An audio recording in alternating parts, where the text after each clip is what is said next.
vielen Dank.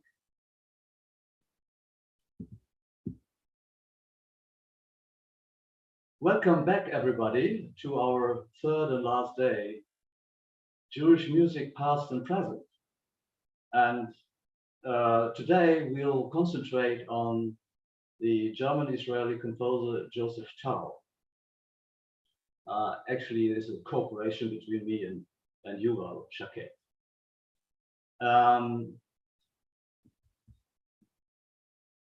It is also shed some light on Jewish cultural heritage in Hamburg after World War II, because there is a close cooperation between Rolf Lieberman and Joseph Tau in the 60s. But let us look at my presentation.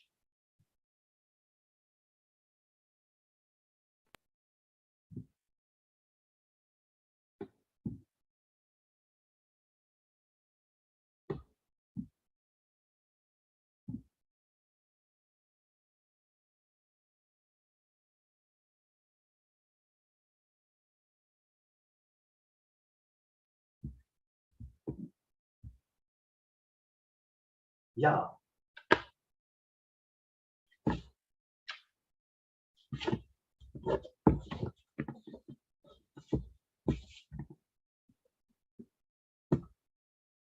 We have to have a look at the situation in Hamburg after the war. During the Nazi time, 6,600 German citizens with Jewish origin had been deported and most of them murdered. All synagogues had been destroyed or used for other purposes. Well, here is the Bornplatz synagogue after the destruction. Here as it looked before. I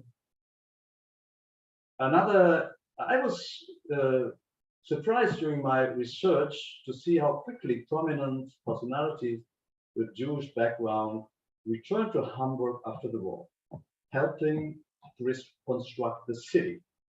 Among them was the Social Democrat Hermann Weichmann, a close friend of Max Brauer, who had been the first Social Democrat mayor in Altona in 1924. Brauer emigrated to the United States in 1933 and returned 46. So he was the first elected mayor of a German city and stayed in power until 1960. He engaged his Jewish friend, the Social Democrat Herbert Weichmann, 1948 as finance minister. Weichmann lost his mother and sister in Shoah. They were murdered in Auschwitz. But Weichmann accepted the offer of Max Brauer to return to Hamburg.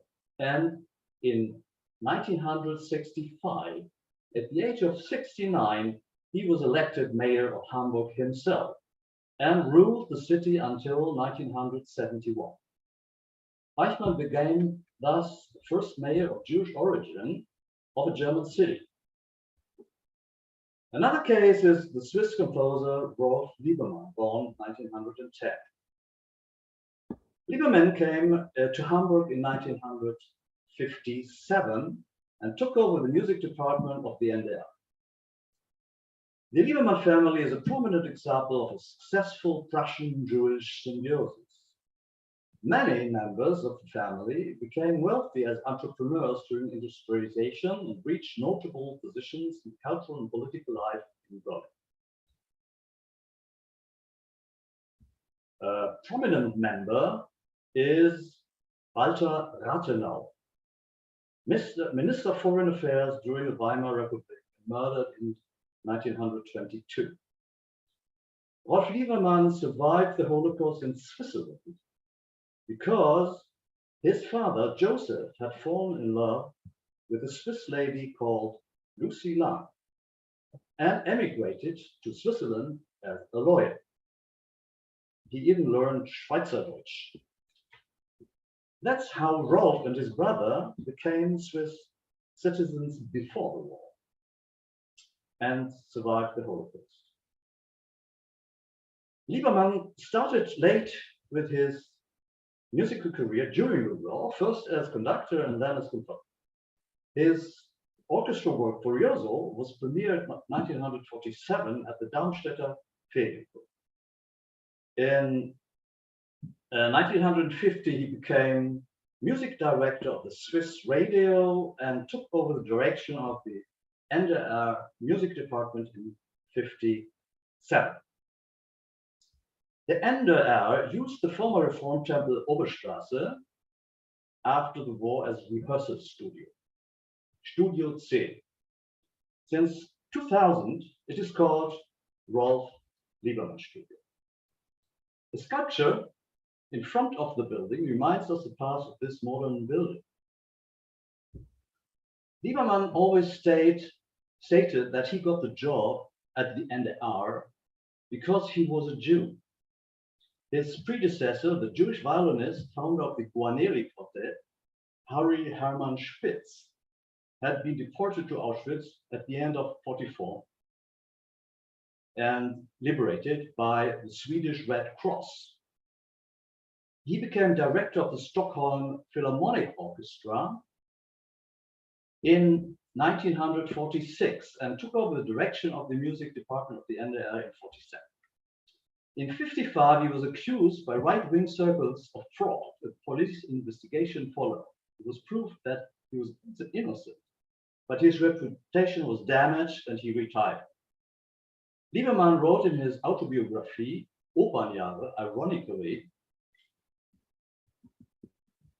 it would have been impossible at that time to fire him and replace him by a non-Jew. In German, und so suchte man nach einem Nachfolger, von dem man nicht erwartete, dass er besonders begabt war. Er musste eine viel wichtigere Voraussetzung erfüllen, nämlich Jude sein.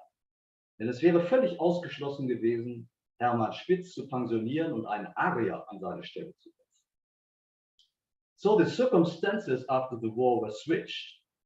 Until 1945, every individual of Jewish origin was possible. But now British authorities prefer to replace key positions in a society with Jewish origin in order to be sure that there were no Nazis.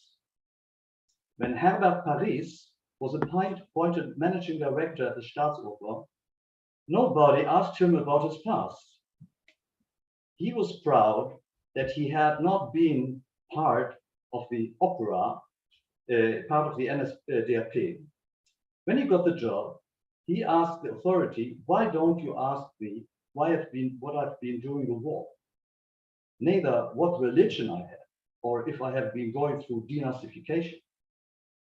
The answer was, the first two questions do not interest anybody in Hamburg. And the third question, please take contact with the Minister of Culture. There was a tremendous desire to forget the past and start a normal life again. Lieberman himself stated in his autobiography, anyone who has experienced post-war Germany will never forget it. People developed the tolerance, friendliness, and consideration among themselves that is hard to find elsewhere. They were unaggressive, helpful, and one got the impression that everything was allowed. Everything happened freely, openly, and without violence. I'm glad to have experienced this time. After 2 successful years at the NDR, Lieberman became so popular in the city that Max Brauer had the idea to hire him as director of the Hamburg Staatsoper.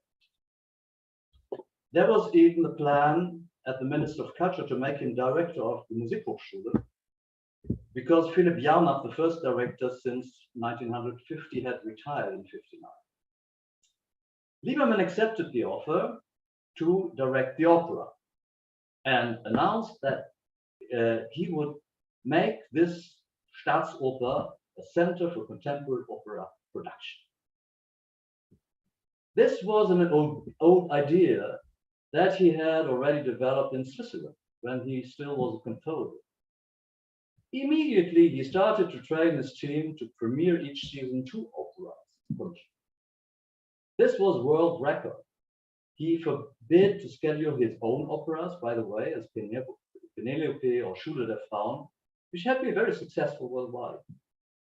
So he offered his career as a composer for the Staatsopera. And as he added, also his private life, because his wife wasn't unhappy in Hamburg and she moved back to Zurich.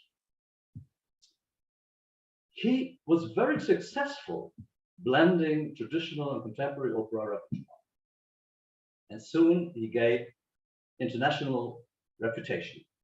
Actually, he had never been at the head of an opera house before. He toured with his ensemble all around Europe, to Bergen, Spoleto, Copenhagen, Berlin, Granada, London, Milan, Venice, Paris, Stockholm, and so on, and reached the peak of his celebrity when he organized a tour with the Hamburg Staatsoper to Montreal for the Weltausstellung, World Exhibition, and stayed even 2 weeks in New York in '67. His productions were unanimously acclaimed by the press, and he showed 7 opera productions: Mathis der Maler, Lulu, The Visitation by Gunther Schuller, The Reichskristallnacht by Stravinsky, Der Kreisschutz, Jenufa, Jabukowski und der Oberst by German composer, and Herbert Paris and Rob Lieberman became thus a high-performing team and worked closely together and were called the Damtor brothers. Here's a very nice picture where they really look like brothers. Paris wrote in his memoirs here, Hinter den Vorhang, that 40 years working together with Lieberman were the most happy years in his life. The subject of this lecture is the Israeli opera Ashmata, written by Joseph Tal. Lieberman commissioned the opera to Tal, whose original name was Grüntal, in 1966. What Tal and Lieberman had in common and what attracted them to each other was their shared cultural heritage of Berlin. Thomas Mann stated in 1927, in Max Liebermann bewundere ich Berlin. Berlin, das ist Energie, Intelligenz, Straffheit, Unsentimentalität. In Lieberman, I admire Berlin. Berlin, that is energy, intelligence, toughness, unsentimentality. As his famous great-grand-uncle, the painter Max Lieberman, Rolf Lieberman was a representative of the German Jewish bourgeoisie in Prussian habitus. Here you see the private villa of Max Lieberman at the Wannsee, actually a couple of meters from the building where the terrible Wannsee conference took place. Josef Tal himself was the son of a rabbi in Berlin who had been formed by the famous Staatliche Akademische Hochschule für Musik. He left Berlin in 1933 and became one of the founders of Israeli music life. He lost his parents, but this trauma didn't lead him to cut his ties with German culture. On the contrary, he considered the musical life of Berlin in the 20s as an ideal model for the rising Israeli cultural life, refusing any connection with Yiddish, Jewish folklore, or Orientalism. Thus, his musical language was characterized by being rooted in the dodecaphonic Schoenberg school. His teacher in Berlin, Heinz Thiessen, was an enthusiastic dodecaphonist, modernized by his plea for electronic music. Tal had also been a pupil of Friedrich Trautwein at the Music Academy in Berlin. Trautwein had founded one of the first electronic music instruments, the Trautonium. And Tal became a pioneer of electronic music already in the 50s. founding the Center for Electronic Music at the Hebrew University in 1961. The story of the commission starts like this. In the end of February 1966, Lieberman decided to produce a documentary on Israel together with Richard Leacock. They had successfully produced a film portrait together on Igor Stravinsky in 1965. Richard Leacock was acquainted with Israel because he had produced the documentary film Bernstein in Israel in 1958. However, the Israel documentary produced with Lieberman was never finished. The supposed title was Juxtaposition. It should have shown the diversity of this young country. Lieberman's first wife, Gundi, writes in her memoirs, "We came to know new settlements and participated at Jewish and Christian services. But this film didn't work out, despite foolish many takes. The diverse bits and parts were not able to be integrated in a persuading concept." During this visit, he met his composer friend Joseph Tull again, whom he knew already from the 50s when he was still a composer. He had invited Tull to perform his piano concerto for piano and electronics in Zurich when he was leading the music department at the Swiss radio.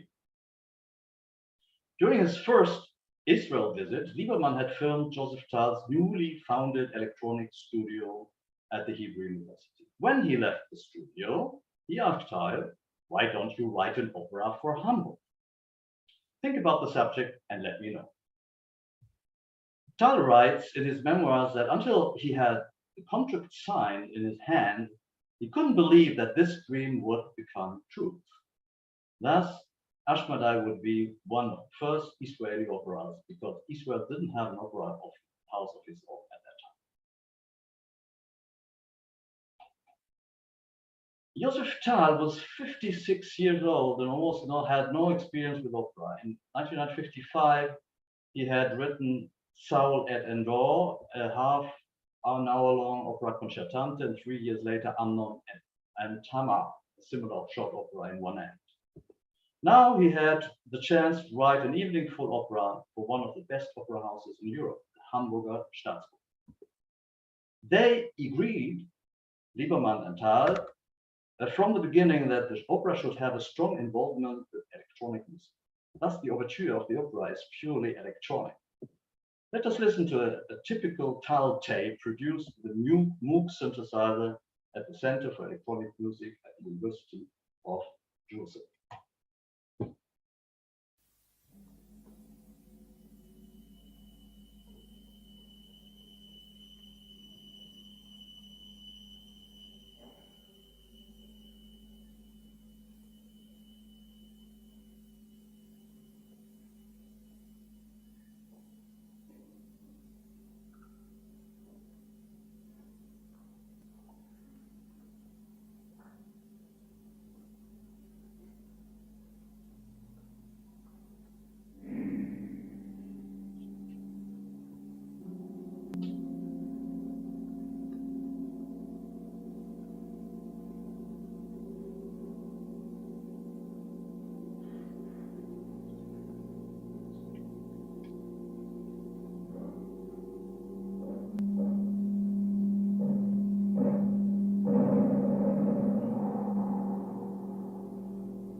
How did Tal find the librettist? Well, he contacted a couple of Israeli writers, but didn't get an answer and until he stepped on the young Israeli writer Israel Eliraz. Eliraz responded immediately and they developed together the idea to write the Talmudic legend of devil Ashmedai.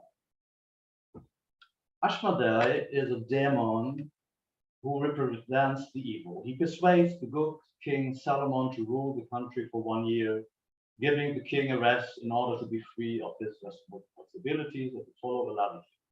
The bet is that Ashmedai pretends that he can change the people from peace-loving and farmers into warriors.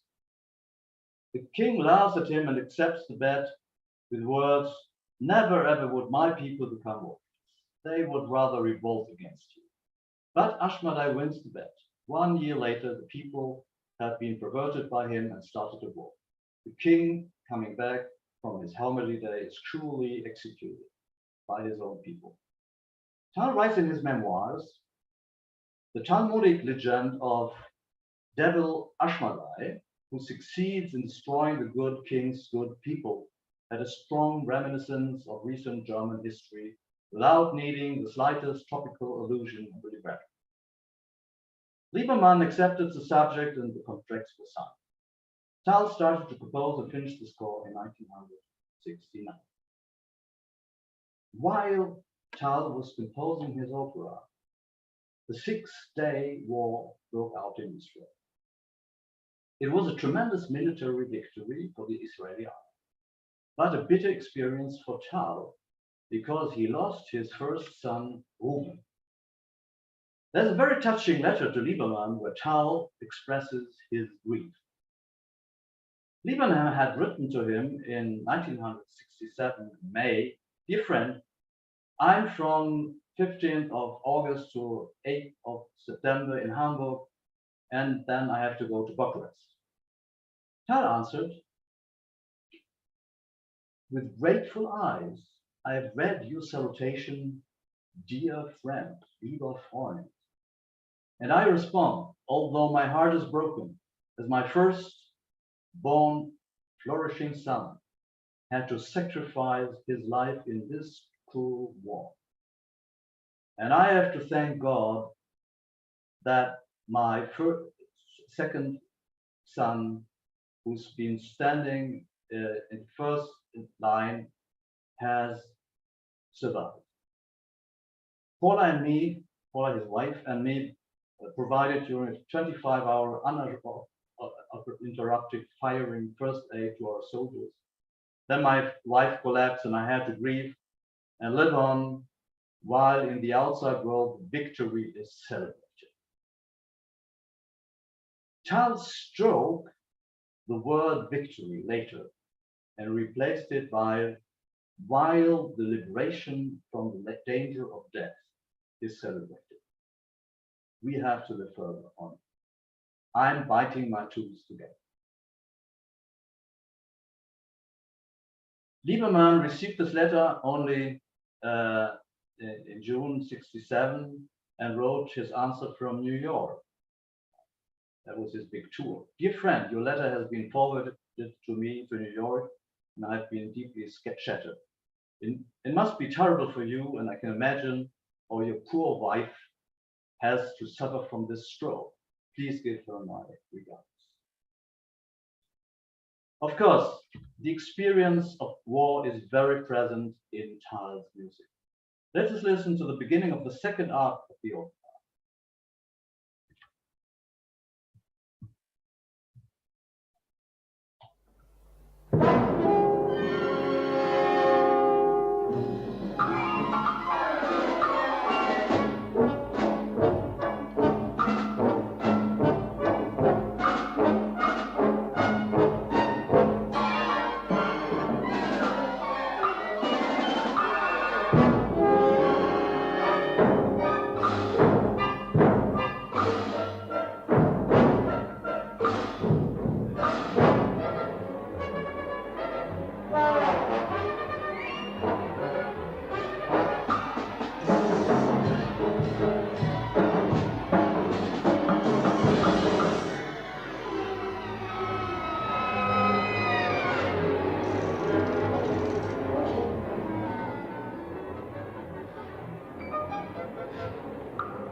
Well,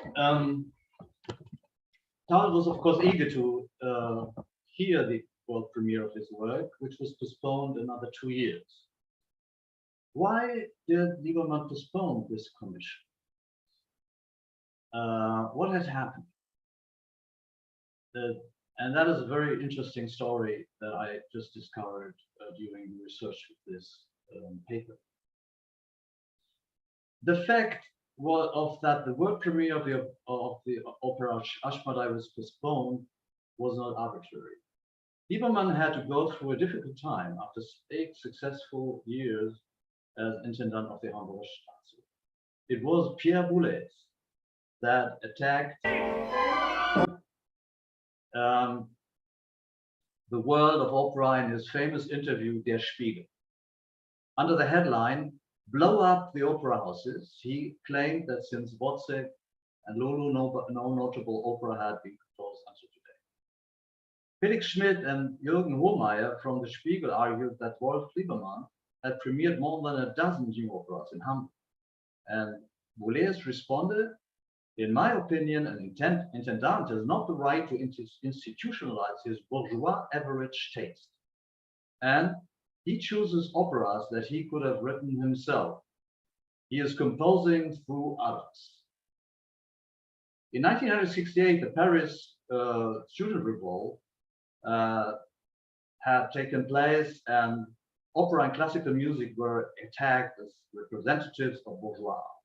Suddenly, Lieberman, who considered himself as a left-wing intellectual and had composed songs on communist texts in Zurich during the war, saw himself as a key figure of conservative art form. Especially the Tal Commission could have been interpreted as a decision of his personal taste. Joseph Tal was a complete outsider at that time and didn't play a role in the new music circles of Germany, dominated by the Darmstadt school. They offended Lieberman, replied in an interview in fall 1967.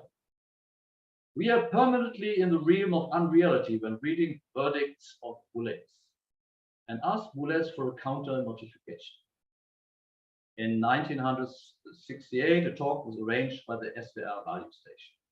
He claimed that it was not the fault of the institution that the composers didn't write good new operas, and to blow them up was not the solution of the problem. "If you, Mr. Boulez, write a new piece, we will find a place to perform it, no question."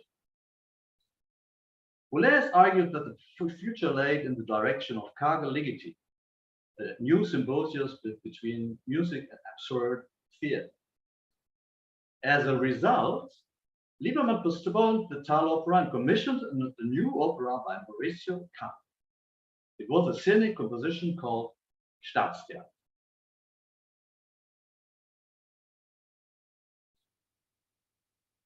Which was premiered in April 1971.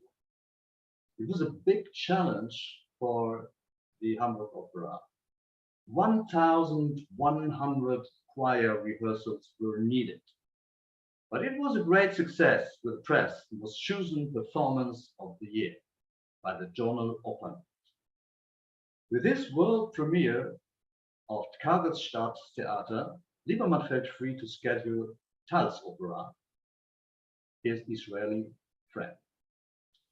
The Israeli conductor Gary Bettina, also a close friend of Tal, was conducting, and the scene was directed by Leopold Lindbergh.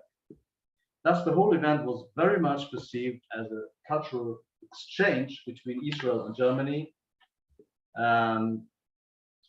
But Dahl didn't provide a folkloristic opera in the direction of Fiddle on the Roof with enchanted klezmer tunes, but an atonal dodecaphonic score with electronic music.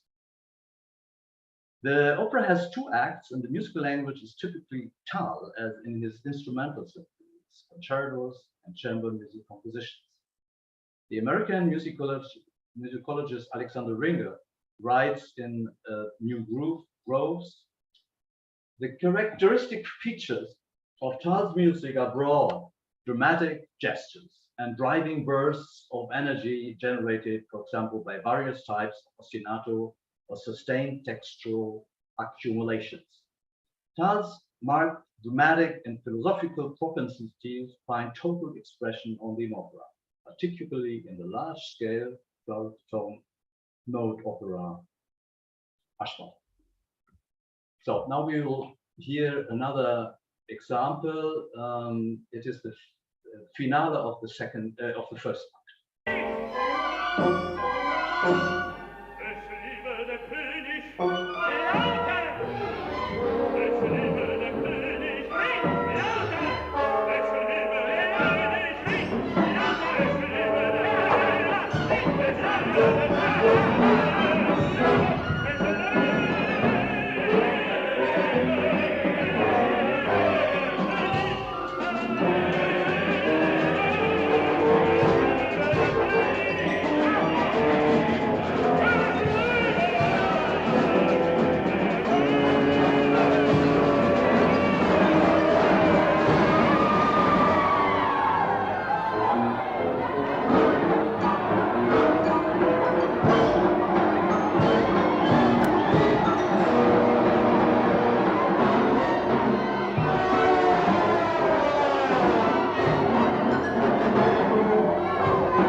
The post-dodecaphonic music blended with electronic sounds caused a divided opinion in the German press. Again, Boulez had declared Schoenberg's dodecaphonic composition method as out of date. In his famous article, Schoenberg et mort, he declared the method as a beginning, but unperfect. Only serial composition methods as developed by him and Stockhausen were the relevant state of the art. All critics that considered themselves a progressive labeled dodecaphonic composers like Lieberman and Tal as traditionalists. Other critics praised the precise interaction between libretto and music, as well as the new interaction between electronic and orchestral music. The Flensburger Tageblatt even stated that it was the most important of all Lieberman opera commissions. Ashmada'i was performed again in New York in 1976 and then forgotten. The FATS stated Joseph Dahl not only mixes strict constructiveness with collective improvisation, he interlocks or overlays the orchestral sound several times with electronic music. In the further course, the mixture of forms and styles are just as multifarious and, according to the old understanding, unoperatic in their complexity. Now let us turn to the question, is Ashmedai Jewish music? In order to answer this question, I'll adapt a method proposed by Stefan Wolpe, who asked the question and why am I asking it? In this case, I'm asking this question because it might help to understand the opera. In his article, How My Opera Was Born, Tal states it was clear to me that it was in Israel I had to find the author for the libretto and that the material had to have a Jewish-Israeli content. As the subject for the libretto, we choose the Talmudic legend for Ashmedai. Tal, pointing out the long levity of Jewish culture as part of the Israeli cultural heritage, and said in an interview with Rudolf Fleischer in his book 20 Israeli Composers, the state of Israel is a fact since 1948, but the people of Israel are facts for thousands of years. Then he develops his own theory about music in general. Music is communication, and if you communicate, you speak to someone. This definition, which goes beyond aesthetics, could be considered as a common feature of Jewish music from classic to time. Then he repeats his consideration about the use of folkloristic elements in art. Quote, you can take the old traditional tunes and quote them in your music and harmonize them modernly. The question is, should you do that? Actually, I don't think that a national expression ends with a quotation of old music. There's the behavior in the street. What's their morality? What is the degree of aggression? This is nationality. This should come out in the music because I live it and I'm confronted with it every day. Unquote. And the last quote, if I wouldn't have decided to go to Palestine or would have gone to London or New York, I don't think I would have written the same music. I'm a member of the whole world, but I'm living in a certain country, which is called Israel, and very near to all that interests us, our fight in life, our struggle in life. And this certainly comes out in the music, no matter if it is written for piano or for electronics or for whatever you want, unquote. In the booklet for the premiere, Tal underlines the importance of opera for him as art. And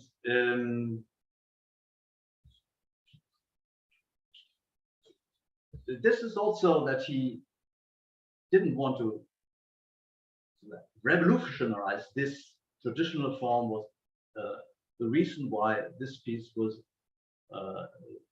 forgotten. And the Kagel piece actually was praised until today as a milestone of contemporary opera after the war. So I'm coming to the end, and there are some more details to tell.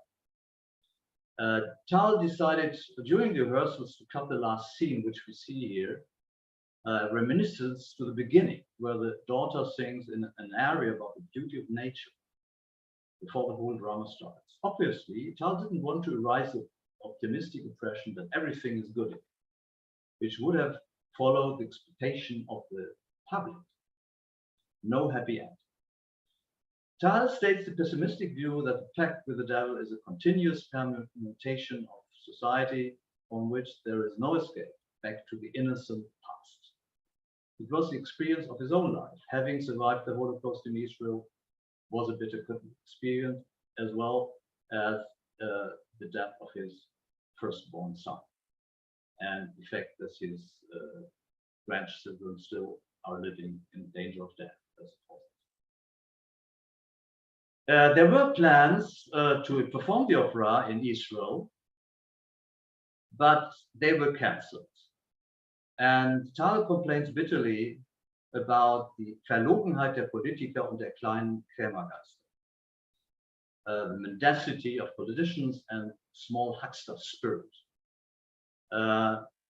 It was said the project was too expensive. But from my point of view, it was also that in Israeli ears, this work was too avant-garde. In Germany, it was old-fashioned, considered to be old-fashioned, but Israeli public was not prepared to digest that opera. Lieberman reacted, apparently upset on that the opera, the planned tour to Israel with Ashmedai was cancelled. Lieber Herr Thal, wollen wir über diese ganze schlimme Sache nicht mehr weiter reden? Sie hat mich ziemlich angeschlagen. Versungen und vertan, heißt es in den Meistersingen. Und dabei, Meistersingern. Und dabei wird es auch noch bleiben.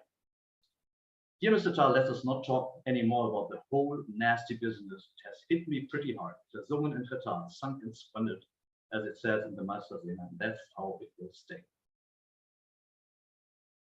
The Hamburg premiere opened Thal, however, the door to new commissions.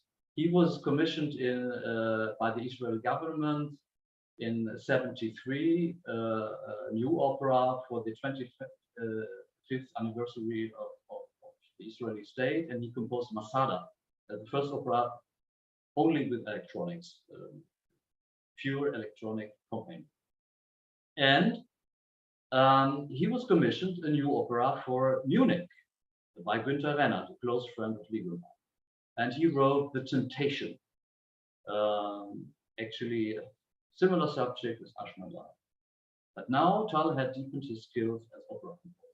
Yuval Shaket will now also talk about the opera The Tower, which improved also the reputation of Thal as opera composer. And as a postscript, I want to quote from a letter that Thal wrote to his friend Hans Keller. And Yuval Shaket will talk especially about the relationship with Hans Keller and Joseph Thal. In these days, Lieberman came with his extraordinary, intelligent, and friendly wife, and he didn't let me from his side. He stayed here for 2 weeks, and they were fascinated, especially his wife. At the end, he told me that they had decided to come here for 3 or 4 months. Israel had tried to establish an opera house for many years unsuccessfully, and they called for Lieberman to give them an expertise, which he did. It took another 14 years until the new Israel Opera was opened, and it got his own building in '95, and the building was inaugurated with an opera by Joseph Thal called Joseph. Thank you very much.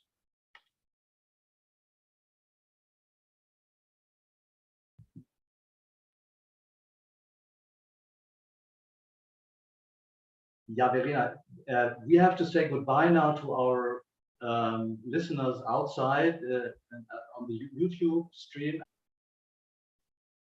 Yuval, please go ahead. Dear Reinhard, thank you very much for the invitation to speak in the conference. Over the last days, it has been a privilege and a delight to learn from my dear colleagues and friends, most prominent scholars in the realm of Jewish music research.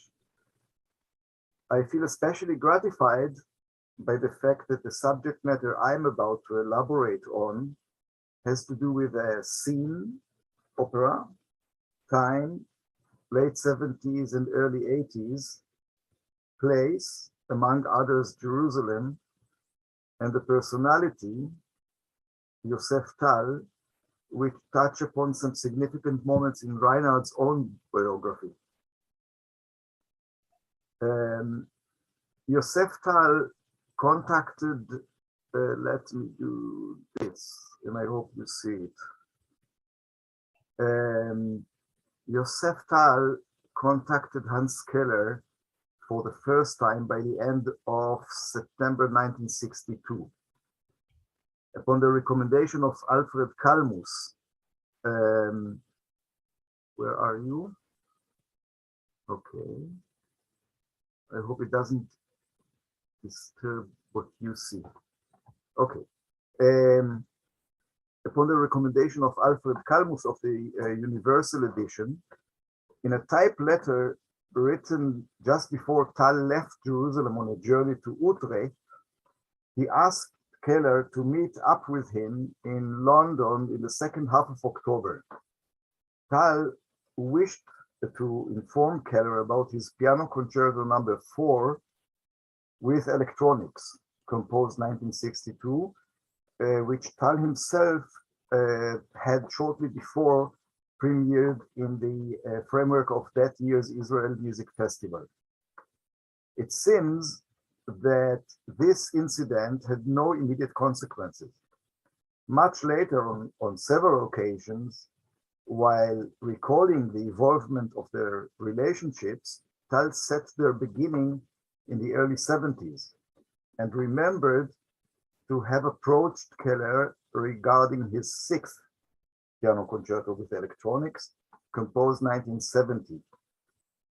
The story of the first meeting of Keller and Tal at the BBC offices in London is told wittily in Tal's second autobiography entitled Tonspur. Anyhow, let me briefly, if it works, introduce the two gentlemen my talk focuses on. Yosef Tal was a key figure in Israel's music life. In 1984, Keller wrote about him. In Israel, he is simply regarded as the country's leading composer who was every outstanding musician's teacher. Now, since Reinhard already introduced you a little bit to the biography of Yosef Tal, I will cut here short, I think, and go ahead. Tal was a prolific composer. The works he created over almost 70 years include 8 operas, 6 symphonies, 13 concerti, and much choral, chamber, and electronic music. He is author of numerous, mostly theoretical writings, and of 2 autobiographies. Tal had been awarded the Israel State Prize in 1970, the Berliner Kunstpreis 1975, and the Wolf Prize 1982, and was from 79 member of the Akademie der Künste Berlin West. In 1985, he received the Bundesverdienstkreuz Erste Klasse and became Commandeur de l'Ordre des Arts et des Lettres. He was Doctor Honoris Causa, as Reinhard mentioned, of the Hochschule für Musik und Theater in Hamburg, of the Tel Aviv University, and of the Hebrew University of Jerusalem. Tal died in Jerusalem in 2008. Hans Keller was a musician, an extremely prolific writer and broadcaster whose spirit exerted enormous influence on British musical life for 40 years, from 1945 on. Born in the Dublin suburb of Vienna in 1919, he was brought up in a wealthy and highly cultural Jewish family. Hans' father, the architect Fritz Keller, and his wife, Grete Grote, were both amateur musicians. He was taught the violin by Oskar Adler, belonged to the Schönberg's Verein der Privataufführungen. During the Kristallnacht pogrom in 1938, Keller had been imprisoned for six days, tortured and interrogated by the Nazis. Upon his release and a few days after his father passed away, he escaped Austria and arrived in Britain in December 1938. where he joined his half-sister Gertrude. Some months after the outbreak of World War II, in the summer of 1940, Keller had again been put in internment, first in Liverpool and then on the Isle of Man, with several others emigre musicians. He had been released after some 9 months in March 1941, thanks to the efforts made by the Committee for the Release of Interned Allied Musicians, chaired at that time by Ralph Vaughan Williams. In 1940-41, Keller became intensely involved in psychoanalytical research. At that time, he took his diploma in violin playing from the Royal Academy of Music. In 1945, by the impact of Benjamin Britten's Peter Grimes, he was first drawn into writing about music. Over the years, he emerged as an unconventional and masterly writer on music. He contributed to the Music Review and edited, with Donald Mitchell, the Music Survey. Keller was a passionate advocate for unfashionable musical causes, and played a crucial role in establishing reception of the music of the Second Viennese School in Britain. In 1957, Keller made public his wordless functional analysis, abbreviated FA, which ingeniously, convincingly, and highly musical, concentrated quite exclusively on the unity of contrasting themes, demonstrated the indistinguishability of interpretation and analysis, and resulted in, and I beg you to excuse the following expression, resulted in independent recomposition of major masterworks.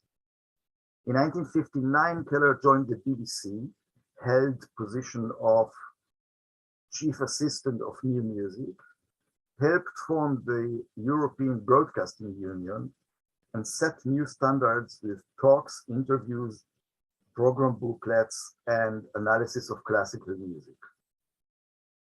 Hans Keller married in 1961 the artist Milan Kozman. By the way, the portraits which you see and you saw are of her. I just met in London a few friends of her, and they told me that she actually never ceased painting. She was just going around and painted practically everywhere and at any time. Books of Keller's writing include Kozman's drawings and prints. After his retirement from the BBC in 1979, Keller became visiting professor at McMaster University, Ontario, Canada, and coached string quartets at the Yehudi Menuhin School and the Guildhall School of Music and Drama. Keller's highly original and stimulating thoughts were published until now in well over a dozen books.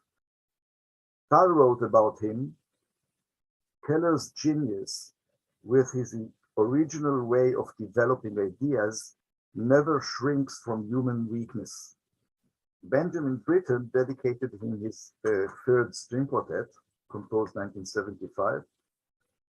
In 1979, Keller received the special award of the Composers Guild of Great Britain, and in 1985, the Austrian Ehrenkreuz für Wissenschaft und Kultur und Kunst und Kunst, erste Klasse. He died in London a few weeks later.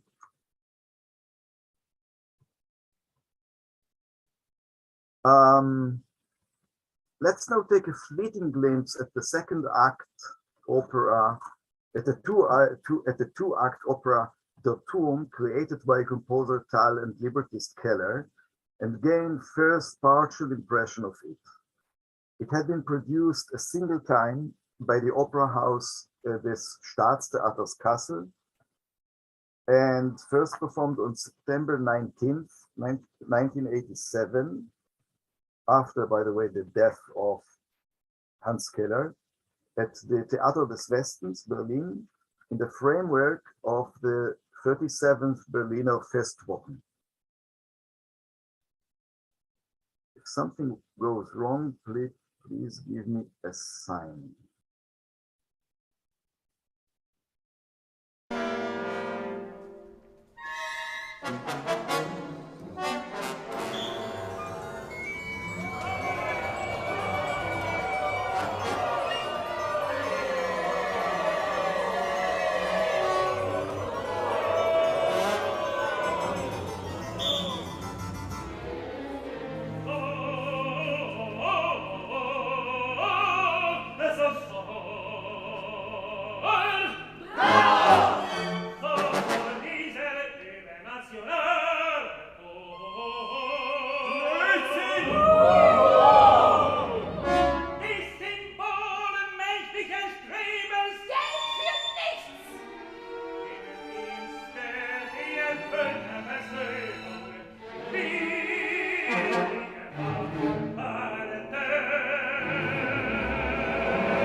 This was the end of the first and beginning of the second, almost, scene of the opera's first act.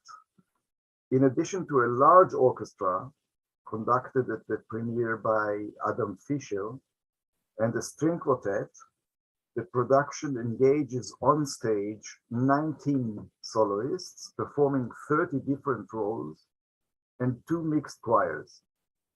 The duration of the opera is about 1 hour and 40 minutes netto. It had been commissioned on the occasion of the 750th anniversary of the city of Berlin. The text in this excerpt, translated by me to English, is sung by a political figure, the chairperson, saying, "So this transnational tower, the symbol of human striving, should really keep watch in the service of national reconciliation." Advocates and opponents of this idea interrupt, shouting rhymed calls. The opposite of Babylon, or to overlook everything means to understand everything. And on the other hand, money for nothing, and the future is ahead, not up. The chairperson goes on saying how the crowd reacted to my speech. The masses that can supposedly only be incited by honorable murders to war, how the world will thank us. The correspondence between Tal and Keller spreads from September 1962. You remember Tal's request to be accepted by Keller at the BBC offices, to March 85. As I said, Keller died in November 85. Though until November 74, only a total of 3 letters had been written. Hence, over a bit less than a decade, the correspondence comprises some 90 letters of Tal and 105 letters of Keller, the latter including a few telegrams. Many letters are extensive and lengthy. Reasonably, spans of time of intense letter exchange alternate with others of seemingly complete silence. Respecting the time limitation of this presentation, I will not go into detail, yet argue that there are good reasons to consider the mentioned corpus almost complete. Over the years, Tal and Keller have met several times in person, in Jerusalem and in Berlin, and occasionally in London and elsewhere. Naturally, frequent meetings resulted often, but not always, in a reduced exchange of letters. The following is a rough list of major interactions of Keller with Israel and encounters of him and Tal. You can read it to yourself. I think something is wrong. You should have seen, let's see, this one. Oh, okay, here it is.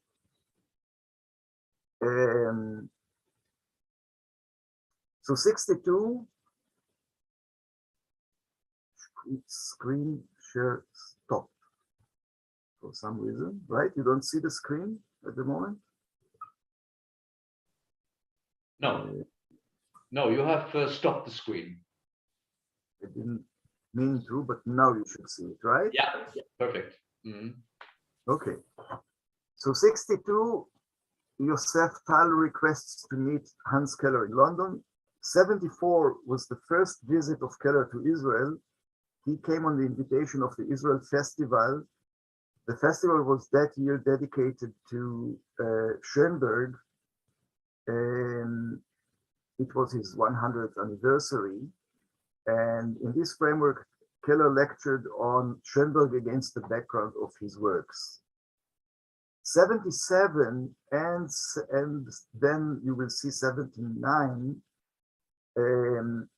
Keller stayed twice in Mishkenot Sha'ananim. It's a kind of an artist residency in Jerusalem. And as you can see, he was very active, as he probably always was, very active, very involved, even in Israeli politics. So first stay during the beginning of the summer, 77, then a short visit in 78, and in 79, he was here again in Jerusalem, once again at Mishkenot Sha'ananim. Yosef Tal was instrumental in bringing about these two stays in Jerusalem. Much later, as you can see, his Jerusalem diary was published. It turned out that he wrote every day in Jerusalem his impressions, his thoughts, etc., and it had been published as a book. You have here the cover. Yuval, Yes. we don't see the slides now. We see your manuscript, just to let you know. No, but that's bad. That's bad, and we will correct it this way. Here you should see now the. Yes, I hope you see the cover of the book. Perfect. So second stay in the summer of 79, including lectures at the Jerusalem Rubin Music Academy and at the Hebrew University, and 2 lectures at the Van Leer Foundation. That's the house of the Academy of Sciences in Israel.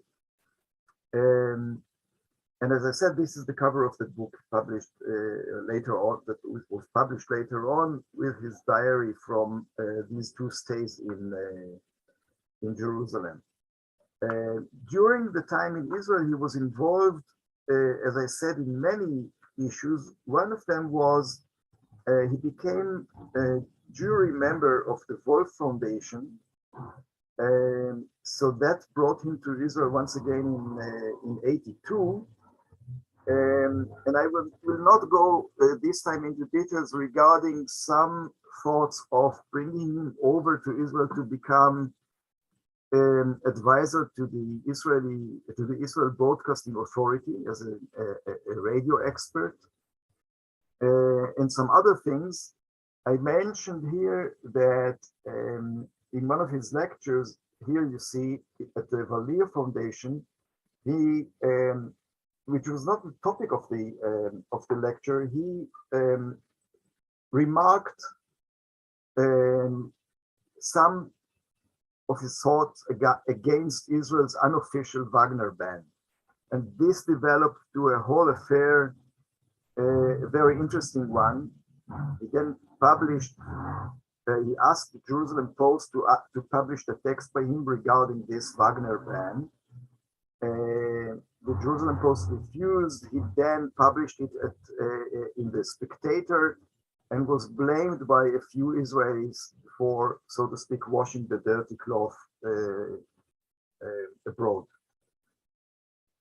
And as you see, one more crucial moment is between late 82 and summer 83. This is the time where Tal stayed at the Wissenschaftskolleg in Berlin and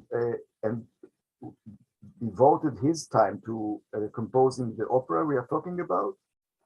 And during this time, Keller visited him twice in Berlin, and they worked together.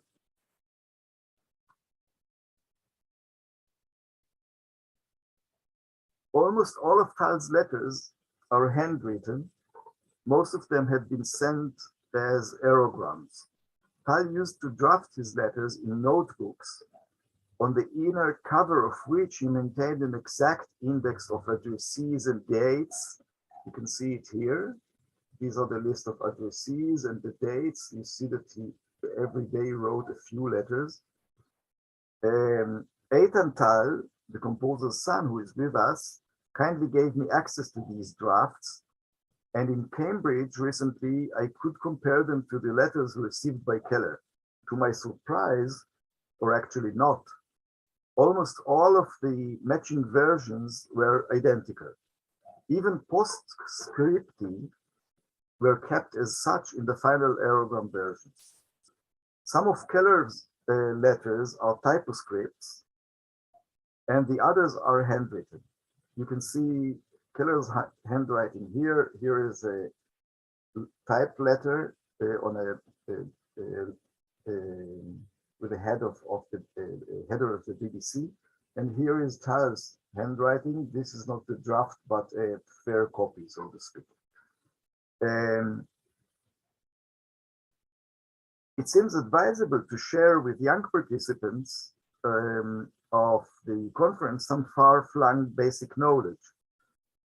Aerogram is a sheet of lightweight, usually light blue paper, folded and sealed to form a letter for sending by email.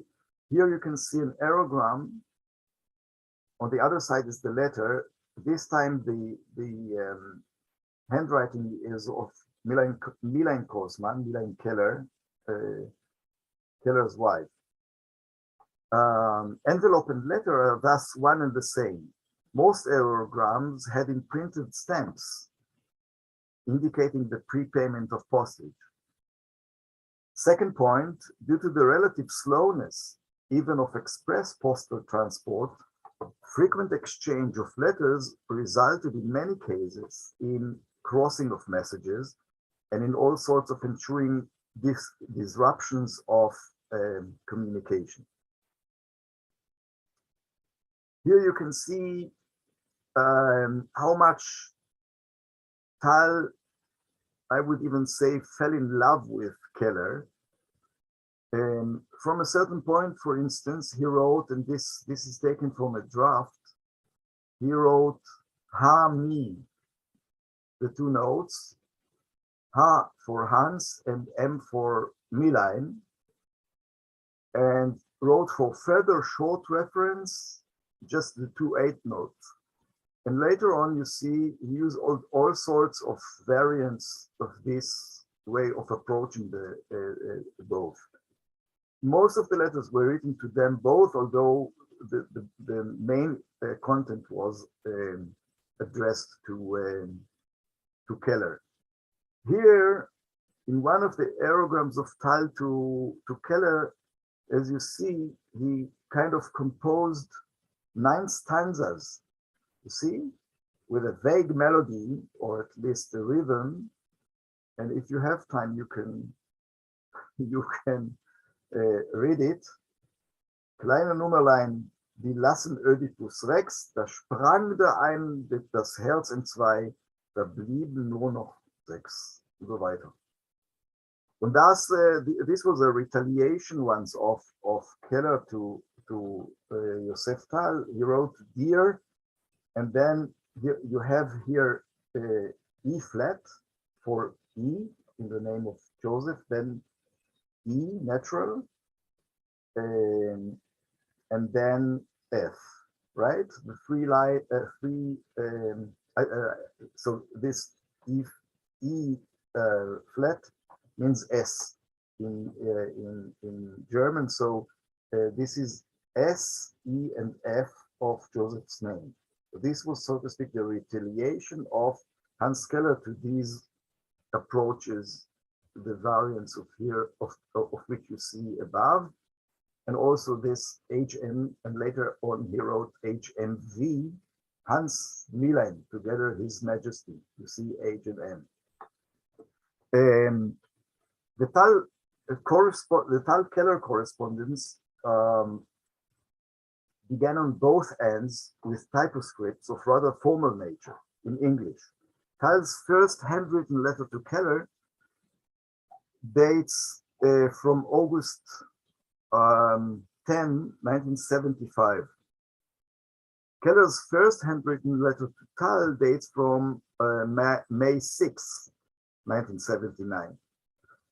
The very first time in which Tal interlaced some German in dialect, or is it Yiddish, in his written dialogue with Keller was late in 1977, November 25th. He wrote, a few days after my arrival in Jerusalem, Tal writes to Keller, upon his return from New York, by the way, Raternow, where Ashmedai was performed. So he writes, a few days after my arrival in Jerusalem, Anwar Sadat arrived in the same town. A week before, I said to somebody in New York, while talking about Israel, that this is a country where only the impossible is possible. And I was right. Still, one has to be cautious and must hope that this was not one of the enchanting tricks of Ashmedai. And then he writes, Ich verlasse mich auf die Juden. Ich verlasse mich auf die Juden. Jascha, das ist Berlinerisch oder Jiddisch? Ich würde eher doch sagen Jiddisch. Yeah. Probably. Okay, so Ashmedai speaks Yiddish. Okay. Later on, in the same letter, by the way, he writes, as chairman of the EBU, he writes to Keller, you must manage to be our guest at the Pesach evening table, Reinhard, not only you, with full lodge, goes without saying, April 21st. Wenn ihr wollt, ist es kein Märchen, frei nach Herzen. That's in a letter in English, the first 2 interlaces in German or Yiddish. More than 2 years later, on February 24th, 80, Keller wrote to Tal, the other day in Bremen, he writes in English, I gave the first public lecture in German. I had given many German radio talks, of course, but never a lecture in a hall before an audience. I felt quite nervous, linguistically, but it went all right. Funny feeling to face your mother tongue as a foreign language, in as much as what you've done all your life haven't yet done in it. Tal immediately, as if he was impatiently waiting for any first occasion in this regard, replied March 11th, 1980, wenn du in Bremen eine Stunde lang Deutsch konversieren kannst, muss sich nicht mein Füllfederhalter seine Feder Englisch zerbrechen. Which means if you can converse in German for an hour in Bremen, my fountain pen mustn't break its nib in English. In response, testified Keller for his long withstanding limited sensibility to Thal's ever-recurring attempts to enticing him to switch to English. Thal times and again tried to bring Keller to switch to German, of course, not to English. In March 25, 1980, Keller writes, in brackets, by the way, ich wusste übrigens gar nicht, dass dir Deutsch lieber ist, aber am Ende deines Briefes schnappst du doch automatisch auf Englisch um. Also gar so einfach kann das deine Vorliebe auch nicht sein. Aber dein Deutsch ist zum Unterschied von meinem wunderschön, das heißt unvergleichlich natürlicher. That is, by the way, I didn't know that you prefer German, but at the end of your letter, you automatically snatch to English. So it can't be simply your preference either. But your German is beautiful in contrast to mine. That is incomparably more natural. Now, Keller, from that time on, the correspondence followed in German, unless in letters which Keller dictated to his secretary at the BBC or elsewhere. And to be sure, Keller took every now and then the liberty to correct Thal's German. For example, while discussing the libretto in 1983, Keller wrote, Josef, Duden gibt mir mit hinein recht. Herein in deinem Sinne ist Umgangssprache. Daher rein in derselben Situation, also aus dem Munde dessen, der sich draußen befindet. Ein Parallelfehler wird mit ich war da, ich war auch da, statt dort gemacht. That's Keller to Thal. To cut it short, Duden agrees with me regarding hinein. Herein is your sense, in your sense, is colloquial. A parallel error is made with ich war auch da instead of dort. The time hasn't yet arrived for me to draw parallels between Keller and his exemplary Viennese K-mate, Karl Kraus, but the idea clearly doesn't seem to me far-fetched and concerns several characteristic aspects. Until April 1977, Thal made Keller become familiar with several of his works, informed him about new compositions and first performances, and sent him scores and recordings. Keller showed ever-growing interest, produced recordings, edited broadcasts, and featured several of Thal's works in BBC's third program. Let's now focus on the progression of the work on the opera, as conceived and reflected in the correspondence at hand from that time on. In April 12th, 1977, very shortly before Keller's first stay at Mishkenot Sha'ananim, Thal wrote him, talks in Hamburg, means probably with Rolf Lieberman, with the opera people, revealed that there is a certain interest to do again something with me. Am I permitted to ask you for bringing with you to Jerusalem some of your libretti which has not yet been put to music? As if Keller wrote several libretti already and they just awaited composers to pick them up and compose them. Keller was not known rather as a librettist, of course. It seems through the Thal's request stemmed from a remark made by Keller in a letter to Thal some 7 weeks earlier. Keller wrote, "Yes, I think it's a very good idea to let Covent Garden know of something," Tal asked him, "although I know that they are in financial difficulties. They recently decided not to stage Benjamin Frankel's opera with my libretto, though they had intended to do it." Now, the opera has not been produced until today. It's called Marching Song. And okay, Tal's approach to Keller regarding a libretto was definitely not natural, so to speak. To start with, Keller wasn't professional librettist. His libretto to Frankel's Marching Song is an adaptation of a play which existed by John Whitney. Furthermore, since mid-1960, starting with Ashmedai for Hamburg, Tal collaborated with Israel Eliraz, as Rainer told us. He collaborated with Eliraz also on 2 more operas, Masada 967 and Die Versuchung.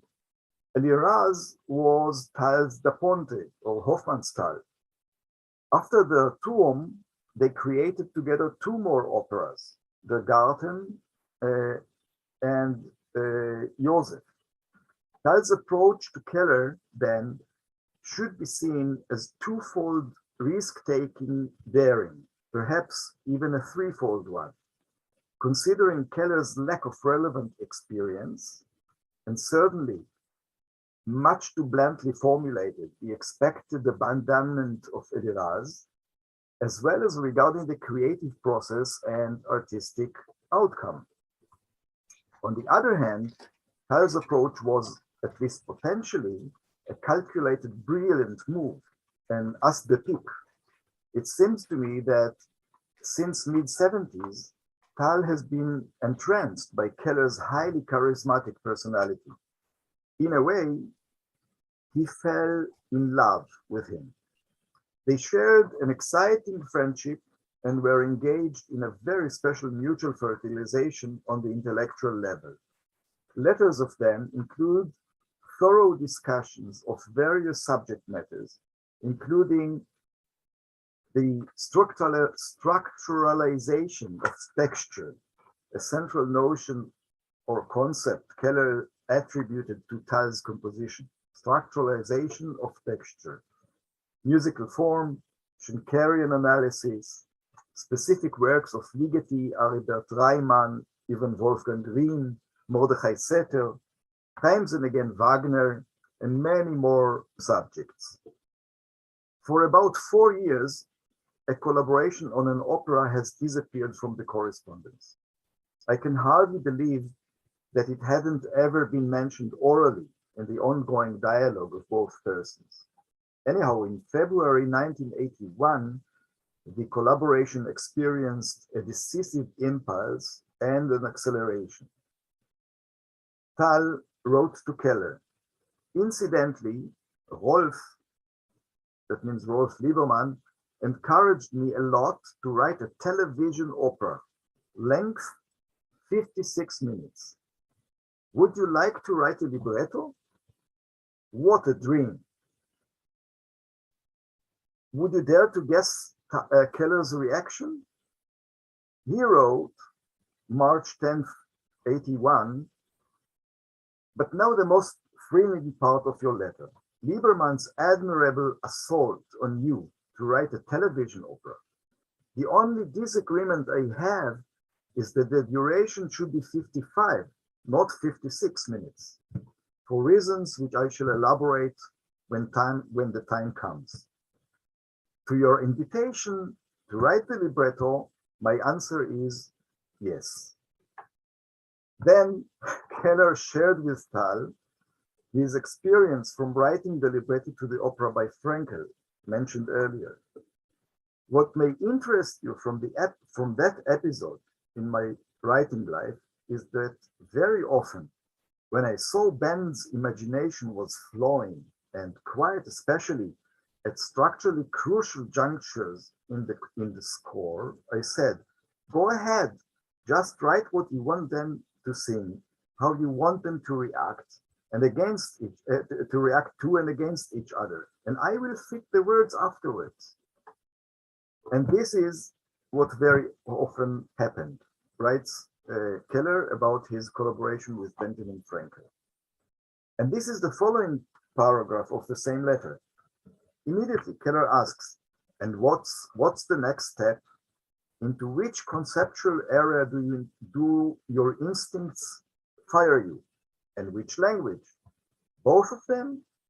For the first time in the history of opera, one could try to be bilingual, to make German text as integral a part of the texture as the English text.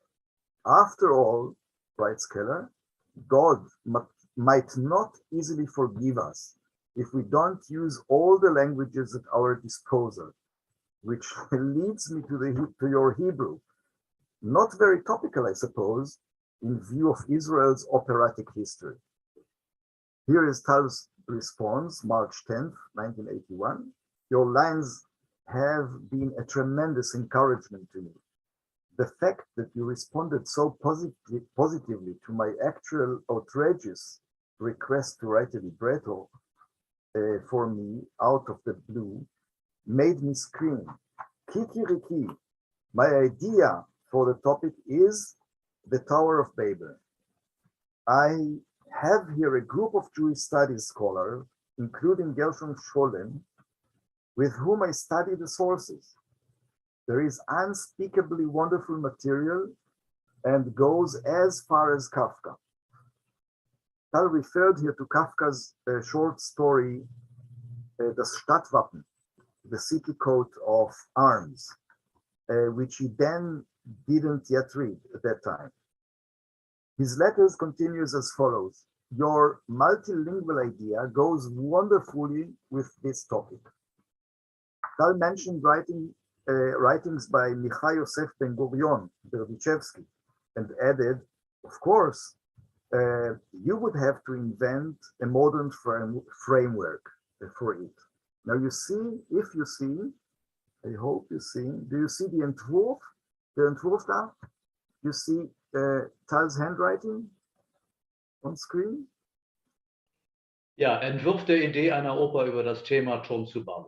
That is, this comes on April 6th, 81.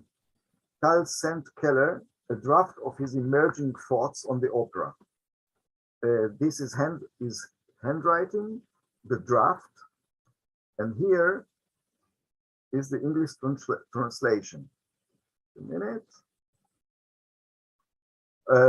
So outline of the idea of an opera on the theme Tower of Babel. Basically, no historical representation of the legend, but a scene from the evolutionary process of mankind. Examples: politics, accumulation to the point of thoughts of a great power and its collapse.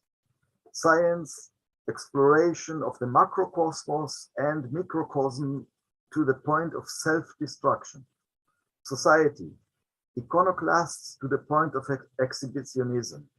Art, hierarchical system development and the collapse in mystified freedom, among others.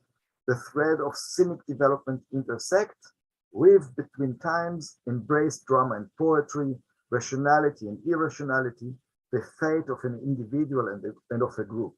The scarlet thread binds the mosaic. Yet another month later, on May 10th, 81, Tal wrote a lengthy letter to Keller and concluded it with this sentence: "You keep suspiciously quiet about my libretto proposal." Keller replied, "What you call my silence about the proposed libretto is purely accidental, due to the self-some deadlines, which in number are worse than at any previous stage in my life. Some retirement. Your suggestion is truly fascinating, and we might well take it up, although a lot remains to be discussed at a slightly quieter stage." Meanwhile, Tal began negotiating with Götz Friedrich, who was from 72 to 81 principal director at the Hamburg State Opera, and directed Tal's Die Versuchung and at the time took the post of general director of the Deutsche Oper in Berlin.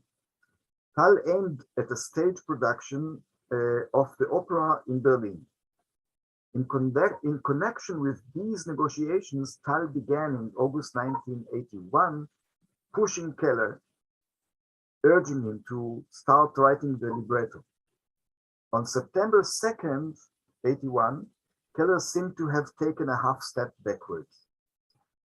As for the libretto, he writes, you are quite right in suspecting that in present circumstances, I would not be able to concentrate on a project which is, as yet, is contractless and dateless. What strikes me in our situation, however, is that in view of the facts that, one, you have developed a fairly firm picture of the structure, including equally firm, concrete, and specific details. And second, you are perfectly capable of formulating your ideas. You might start to sketch the text, drawing on my advice and experience whenever you find yourself in the slightest difficulty. That way, an incidental advantage could well turn into an essential one. The advantage of the text being structured spontaneously according to your musical requirements. That means he actually sent Tal to write the libretto himself, start composing, and whenever he needs Keller's advice, to approach Keller. Keller goes on. Think about it. When Mozart initiated some of the Ponte's ideas, the result wasn't all that bad either. And don't forget that you are a better, sharper, and more practiced verbalizer than Mozart was. Since we decided that the basic text should be in German, there wouldn't be any linguistic difficulty at all. On the contrary, the Hebrew bit would be yours. In any case, since all I know is the Shema, which the libretto can't absorb too often. Shema is, the most often and perhaps most holy, most often recited and most holy prayer in Judaism. The one, by the way, of course, set by Schoenberg in his Survivor of Warsaw. By the way, on this occasion, Keller urged Tal for the second time to send him a photocopy of Kafka's short story, which Tal didn't do up to this point. Tal's reaction of September 26th is rather astounding. He writes to Keller, you are, of course, absolutely right. It was my naughtiness to put pressure on you like that. I was just in euphoric mood.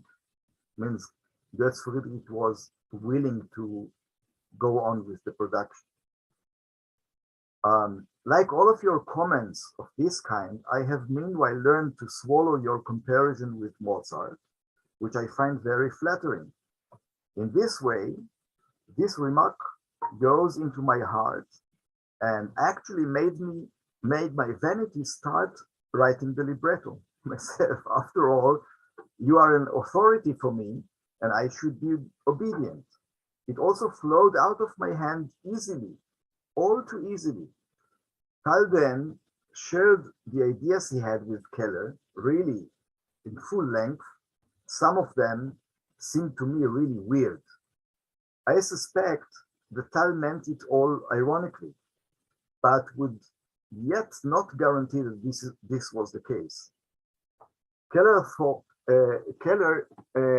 though, took the ideas seriously, these weird ideas of Tal, to some extent even concerned, and wrote to Tal, then, November 3rd, 81, to New York. And for heaven's sake, don't withhold anything because it isn't good enough, or logical enough, or clear enough, unless we treat ourselves as one and the same person who can't keep secrets from himself. The collaboration will not develop at its most natural, its most realistic, its most meaningful. My last question is whether your drafts so far as you have been prepared to put it on paper, shows the slightest knowledge or foreknowledge of the Kafka story you told me about. Have you, in other words, left room for any ideas which might come from or be stimulated by that particular source? Because this was just, left aside, so to speak, the story of Kafka and the writings of Berdichevsky, etc. Only a few weeks later, November 19th, 1981, everything seemed to have been settled down. The collaboration went on track. Keller wrote, "You needn't explain to me what happens or can happen to verbal thought when it is set to music. It is just because my knowledge of this process is pretty far-reaching that I must insist, with all the emphasis at my disposal, that everything I write for this opera must ruthlessly be treated as material for composition. I wouldn't dream of writing a libretto for any composer who would make his music serve the text instead of making the text serve the music. It goes without saying then that I shall, with the greatest delight, put my name to any cut, any seeming mutilation, so long as it does not involve me in downright ungrammaticality. For future reference, I hasten to add that if, at any stage, you wish to compose a line first and have words invented into it, a posteriori, I shall of course be equally delighted thus to serve the music. Let us not forget that both Beethoven and Wagner invented words into finished lines. Wagner quite a lot. Enclosed, please find the other end, the second act's opening scene, whose first draft you saw and liked. I have changed very little, and some alterations as there are have been made for musical and declamatory reasons." And then he adds, "Do you incidentally notice the difference between our English and our German interchanges? An interestingly subtle question. We know each other for years before exchanging a German syllable." As you can imagine, this was the concrete starting point of a unique creative collaboration in which the dynamics between two highly musical, intelligent, knowledgeable, self-confident, hence vulnerable personalities played a significant role. They have challenged each other constantly. Their deep understanding of each other and their mutual respect helped them overcome occasional personal hardships and controversies, for instance, around May 1980, and at least one major crisis around December 82. The score was completed on September 14th, 1983. Due to the time limitations of this presentation, and in order to concentrate on 2 or 3 specific moments of the opera, I will now stop dealing with the creative process as it went on, and will leave discussions of various other aspects of this collaboration to another time and forum. The first moment of the opera I would like to share with you is the fourth scene of the first act. It's an evening party.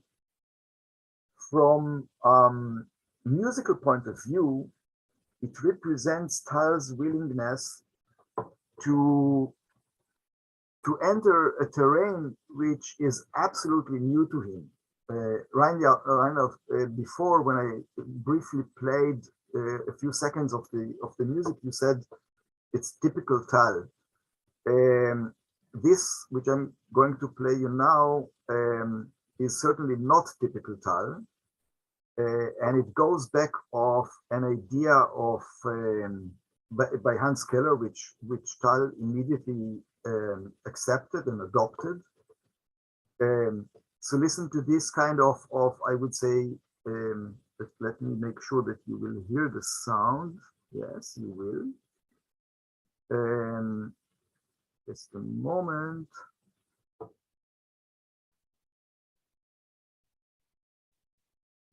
Listen to this jazzy music by our dodecaphonic composer, Joseph Tal.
Oh, this is really crossover.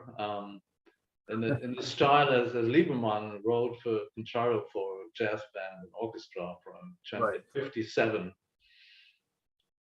Reminds me. Mm-hmm. Very surprising, and this, I mean, is really one of the ways Keller every now and then challenged Tal to go to put aside his habits, even his aesthetical habits, so to speak, or compositional habits, and write the way he never did before. Second moment is the fifth scene of the first. That at the age of 70, I mean 71. Right. He was not a younger composer at that time anymore. We will not disclose how old we are right now. Okay. Second moment, the fifth scene of the first act. This is a dialogue between a rabbi and a scientist. And here are some translated shreds. I think I put it on the, no, I didn't. Okay.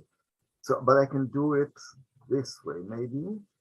You see my screen now? Where are you? It's black. It's black. This is bad. We will do it this way. Now? Yes. Great. Nothing like Zoom. So here in translation, the rabbi says, a miracle means nothing to you, sir. Sir, that means the scientist. But it seems, just a minute, but it seems, no, this way, or make it a bit smaller. Okay, but it seems to me that a miracle has happened. Several religions have agreed on a common place of worship, and on top of the at the top of the tower. On the way to God, we become united. The scientist says, I hope your miracle doesn't happen, though, because we need every inch up there in the tower for science. Science created the tower, and now the tower must serve science in order to conquer the truth. Rabbi, we conquered the truth within ourselves. Our love made us know, and I know about God. Let's listen to this excerpt.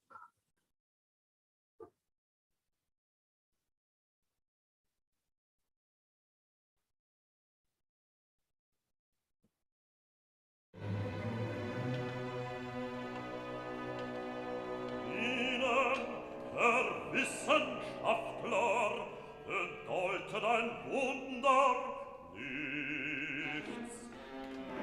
Aber mir scheint, es ist ein Wunder geschehen. Mehrere Religionen haben sich auf ein gemeinsames Gotteshaus ganz oben im Turm geeinigt. Auf dem Wege zu Gott werden wir eins. Euer Rabbi Ben Akiba hat gesagt, alles ist schon da gewesen.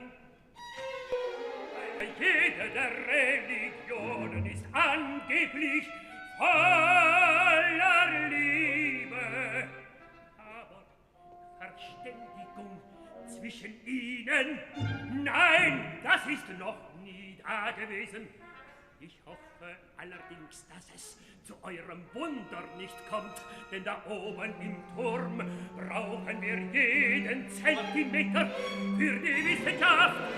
Sie hat den Turm geschaffen und ihr muss jetzt dienen zur Eroberung der Wahrheit. Die Wahrheit erobern wir in uns auf jenen Türmen unserer Seele, ohne die auch dieser Turm nie zustande gekommen wäre. Unsere Liebe hat uns wissend gemacht. Ich weiß Gott. Ich weiß die Welt. Eure Liebe ist die biblische Geschichte.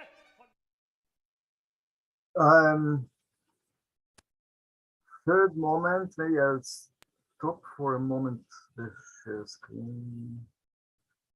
Let's do it for a moment like this. Third moment, the opera's finale. It is performed by a string quartet on stage. A shortened version of Thal's String Quartet number 3 of 1976. The composer pre-recorded a voice announcing it, and you will hear it. You will hear now Thal's voice, Thal speaking in German, just before the quartet starts to play. So this is, I think I made something wrong, but I will correct it.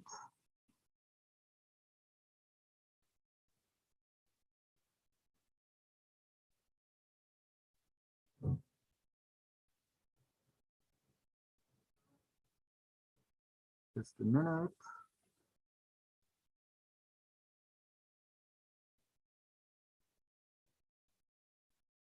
Okay.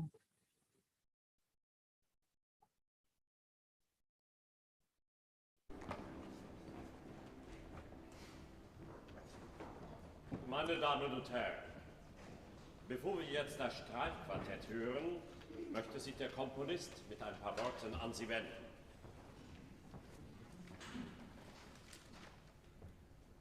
Nichts anderes als die Handlung einer Oper ohne Worte wird sich nun vor Ihnen abspielen. Den Sinn der musikalischen Klänge werden Sie dem Gespräch der Instrumente entnehmen. Widersprechende Meinungen, aber auch gemeinsame Ideale kommen in den verschieden artikulierten Klängen zum Ausdruck. Sie werden in den Straßen einer akustischen Stadt spazieren gehen, den Strukturen der sich bewegenden Klanggebäude entlang immer ihren Weg finden. Sie werden teilnehmen am Leben der Klänge, die in dieser Komposition wohnen.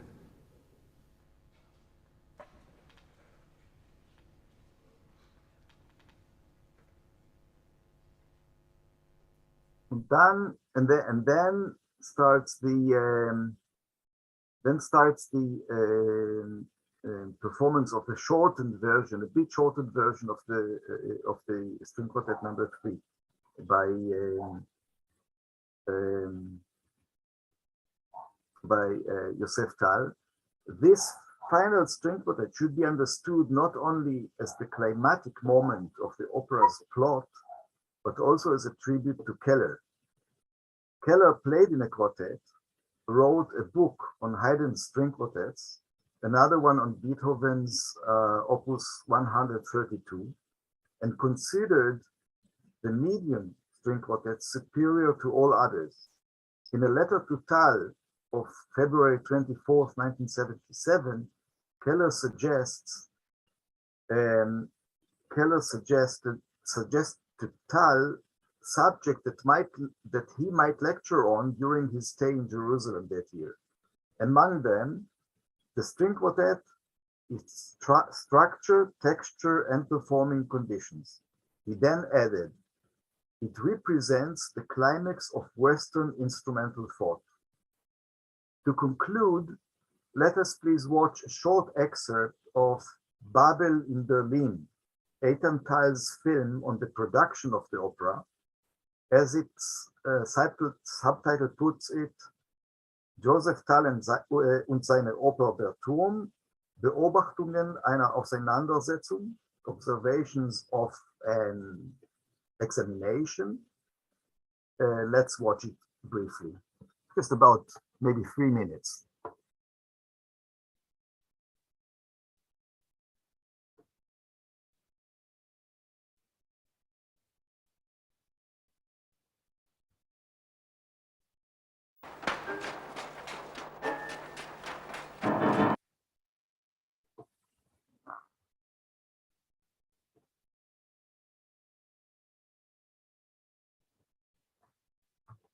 I'm sorry, I deal with some, okay.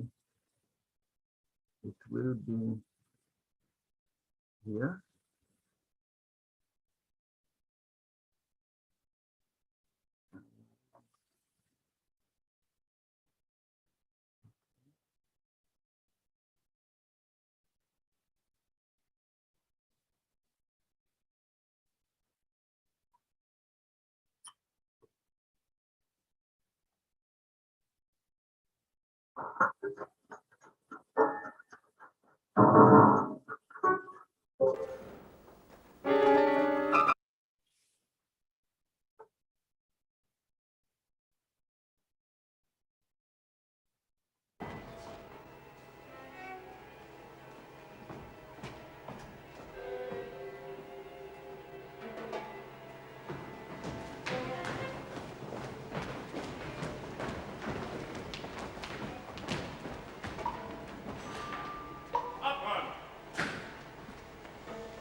Götz Friedrich stellt am Ende die provozierende Frage an Joseph Thal, ob Kunst eine kreative Veränderung des Lebens bewirken kann oder glaubst du, dass es letztlich doch nur etwas wunderbar Überflüssiges oder schließlich Trauriges ist, weil der Anschluss an die Verwirklichung der Ideen schwer möglich ist.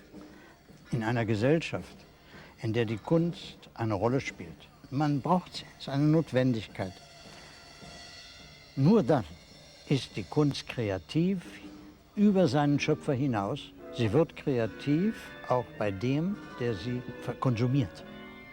Sie erregt auch seine Fantasie. Und er wird produktiv dadurch. Das ist der springende Punkt, dass der Mensch ein Turm ist. Und wie baut er seinen Turm? Baut er ihn, um sich selber umzubringen? Oder baut er sich, um damit produktiv zu sein, etwas zu erreichen?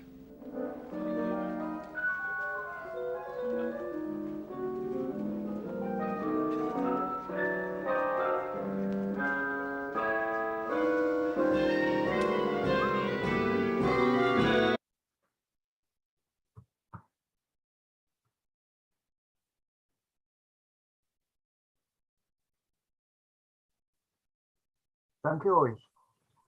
Thank you for your attention. Vielen Dank, Yuval, Toda Rabba. Wir müssen uns jetzt wieder von unseren Zuhörerinnen und Zuhörern im Stream verabschieden.